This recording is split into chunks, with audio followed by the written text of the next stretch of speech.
Hello guys, good morning. So meron na po akong babalita sa inyo ngayon sa rice mill ko na ito. Sa mga tatanong po dyan, no? Dito sa rice mill na to kung maganda ba talaga at kung paano siya mag-work. So ito, papakita ko sa inyo ngayon yung engine at yung sa kuno mismo.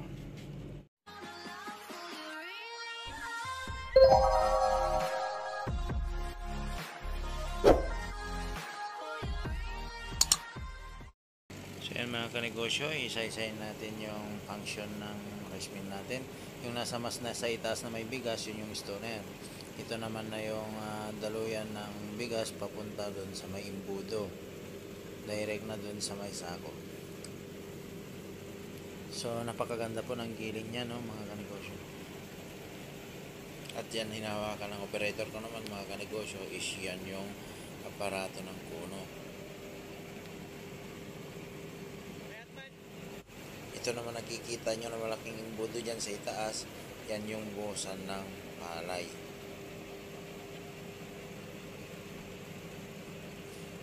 So ito naman yung conveyor, yung may walis na yan. Dito paakyat dyan dinadala yung bigas papunta doon mismo sa stoner. So yan yung po yung stoner na yan, yung nagtatanggal ng bato. So ito naman yung darak. So ito naman yung daluyan ng darak.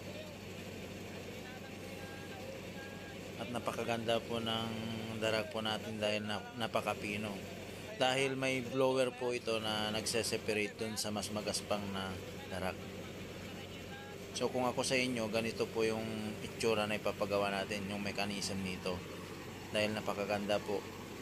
So ito naman yung buhusan ng palay na sako-sako dun sa part na itaas. Papunta mismo ito sa may aparato. So ito naman yung sinasabi kong blower, mga kanegosyo. Ayan po yung darak, umiikot dun, bumababa papunta dun sa may imbudo. So yan, baba muna tayo at punta naman tayo dun sa may engine. So ang engine pala nito is 4BC ito, Isuzu 4BC ito. At ang ilalagay natin na radiator kapag pang rice mill siya, lalong-lalo na ganitong assembled, single engine lang siya, yung pang travel at pang drive nung kuno is 4BC to Isuzu 4BC to. At ang ilalagay natin na radiator niya is yung 6 rows para kahit maghapon siyang magigiling is napakalamig pa rin ang kanyang makina. So kung titingnan natin dito, i-check natin ngayon yung temperature at yung palo ng kanyang oil. So kung nakikita natin, cold pa rin siya, no? Pero tanghali na, kanina pa yan nagigiling. At yung palo ng kanyang oil naman is nasa 75 pa rin siya. So napakaganda po ang makina natin na Isuzu 4BC ito. So ito po yung pinaka-standard para sa akin. Ito naman yung cambio para sa paggiling niya. Ito naman yung cambio para sa pag-travel niya, no, pag nagro-roll ka. So nandito po sa part ng may transmission, yung nagpapaikot mismo dun sa kuno, yung gilingan. Ayan, no, kung nakikita natin yung ikinabit namin na yan na PTO, yan po yung PTO, tinatawag na power take off galing sa dump truck mismo. So ito yung propeller papunta doon sa main drive ng kuno, yung aparato. Ayan. So ito yung nagpapaikot yung PTO na yun, power take off. So ito naman yung pulley ng main drive. Yan yung 5 rows ng pump belt. So ito naman yung mga pulley papunta doon sa nagpapaikot sa blower, tsaka sa mga stoner, ganyan. So ito naman yung part na stoner, mga kanegosyo. Andyan po, napakaganda ng stoner nito kasi naiipon talaga sa part ng itaas. Ito, napakaganda, kahit napakaliit na bato, kahit buhangin pa yan, nakukuha.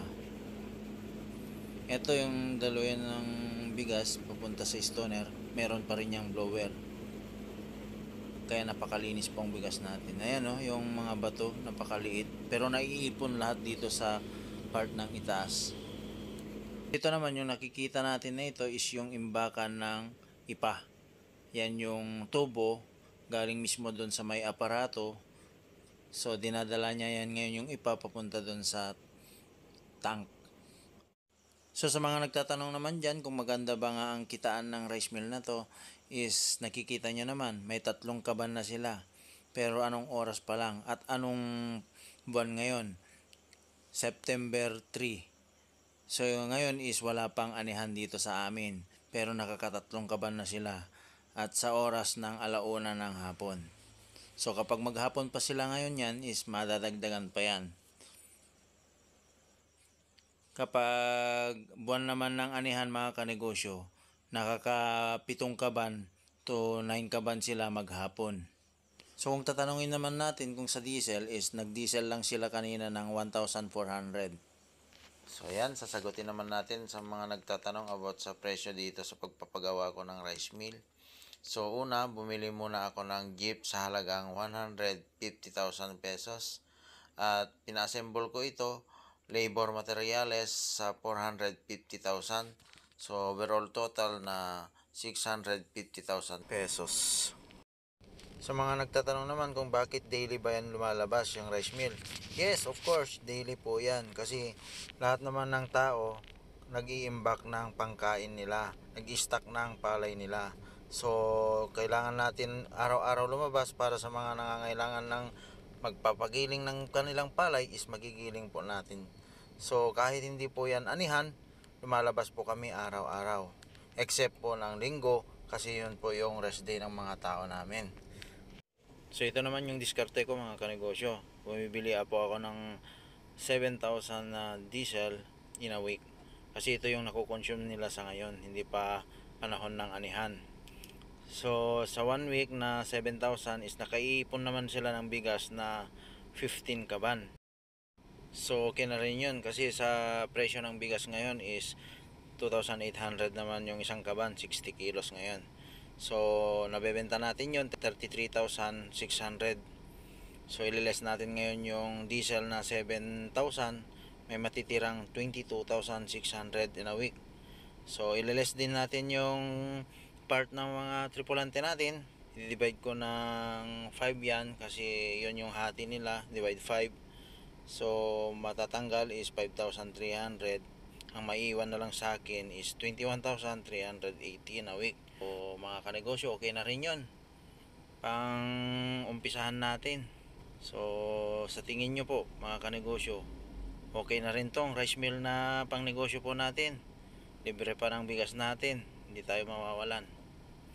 So maraming salamat po sa mga nagtanong at sa mga gustong magnegosyo ng ganito. Masasabi ko lang po, okay na okay po siyang negosyo. So ito naman yung dati kong pinang-deliver mga kanegosyo, MB100 na van, yung luma. Yan no, yung mga deliveries ko. Sa mga nagtatanong naman kung nabawi ko na ba yung rice mill, syempre sa isang taon pa lang bawing-bawi ko na yung rice mill. Kumita na ako. So nung kumita naman ako, kinailangan pinalitan na rin ang pinang-deliver ko. So bumili ngayon ako ng Isuzu Travis. So ito na ngayon yung bago kong pinandi-deliver mga kanegosyo. So sa mga nagtanong dyan, maraming salamat po sa mga supporters ko. Follow, like, and share lang po kayo. At mag-subscribe na rin sa mga makakapanood ng bagong video ko na ito. Para lagi kayong updated sa mga i-upload ko na video ko. Sa mga negosyo tips and tutorials ko.